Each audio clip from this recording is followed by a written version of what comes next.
With Bayut, find real and authentic properties using TrueCheck. Download the app or visit Bayut.com. Fibha Ahmed's with us in the studio, Director of Sales at Debizzle and Bayut. Fibha, good morning. Thanks for being with us. Thank you very much. And we have a new champion in Dubai when it comes to the highest residential yields.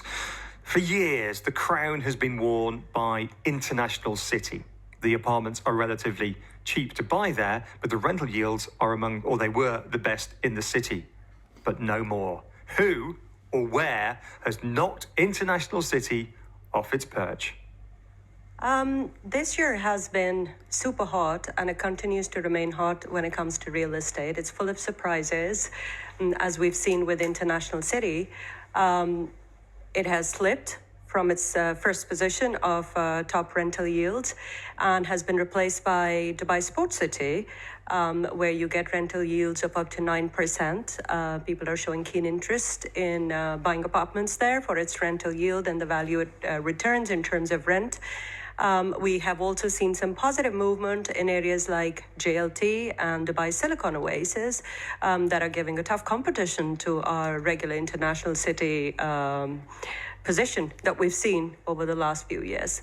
So let's talk about Sports City. It's not somewhere we discuss in huge detail, but if we look at, I'm looking on Bayut right now to try and buy myself an apartment in Sports City. What would be the sweet spot? Would it be a 1-bed, a studio, a 3-bed?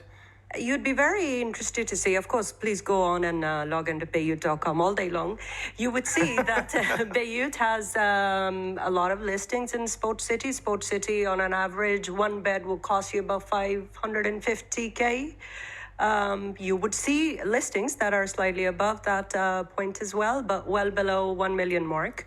And then when you put it on rent, you get a very decent return. I think that's one of the reasons, plus the fact that it is closer to a lot of other thriving communities in that region. It has put Sports City in a good spot.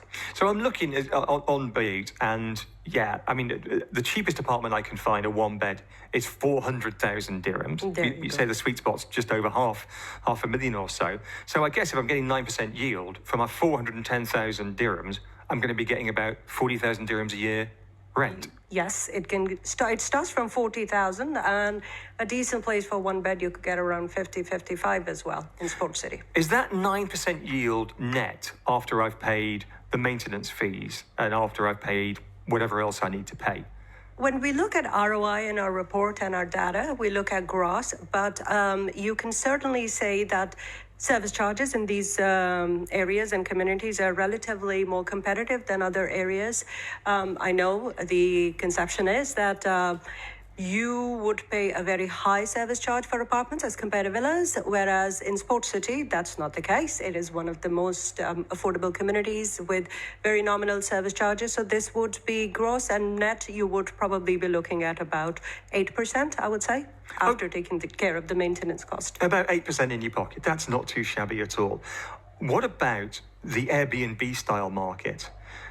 Does somewhere like Sports City, is it on the radar of the Airbnb market? I know it's not the Palm, I know it's not the Marina. Does that model work there?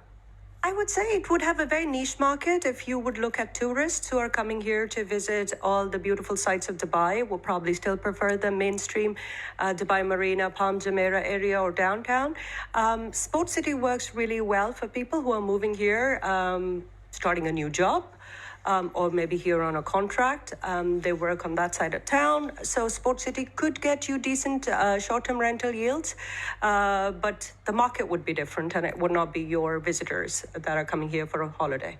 Brandy, you were talking about this earlier on this morning, weren't you, with Louis Bowers from AirDXB. They're a company that manages Airbnb-style rentals. What was he saying the occupancy rates are at the moment? Staggering. 96% odd, he said.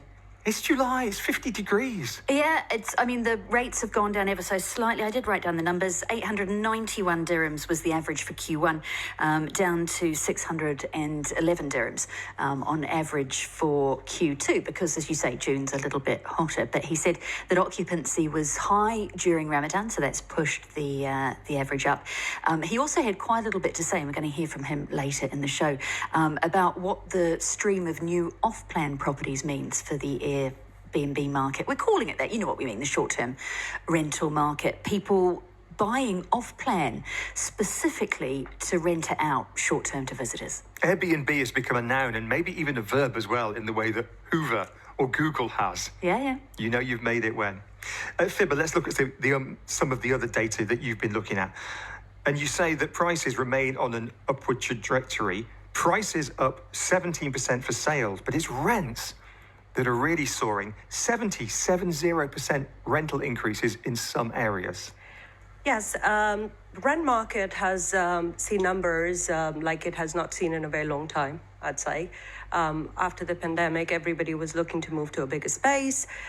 With that said, and the price hikes that we've seen in the prime locations of Palm Jumeirah, downtown, Business Bay, has started to push people into mid-segment and affordable segment. When we look at rental segment, even villas in Dubai land are in such high demand, especially a certain type of 4-bed. They have gone up by 50% in their asking rental price. This clearly shows that families are looking... So Dubai land we're talking about Dubai land's big, isn't it? Are we talking about the Al Qudra corridor or... We're talking Al Qudra corridor and all the way down to where you have your Villanovas. There is a massive That's down the 611 towards... Yeah, so there is ample kind of options that you have there, depending on which side of town your school is or your workplace is. So across Dubai land, I would say 4-bed availability is slightly limited.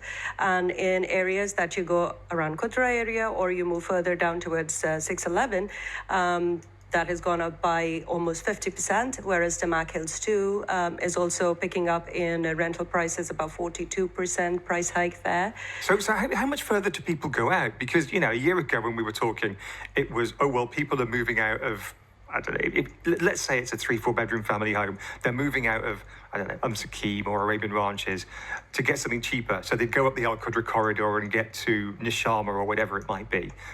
But that's expensive now. I mean, how far out do they go? Are they now up at Expo City? Are they Dubai South to find the value? Dubai South certainly is a place that we should keep an eye on.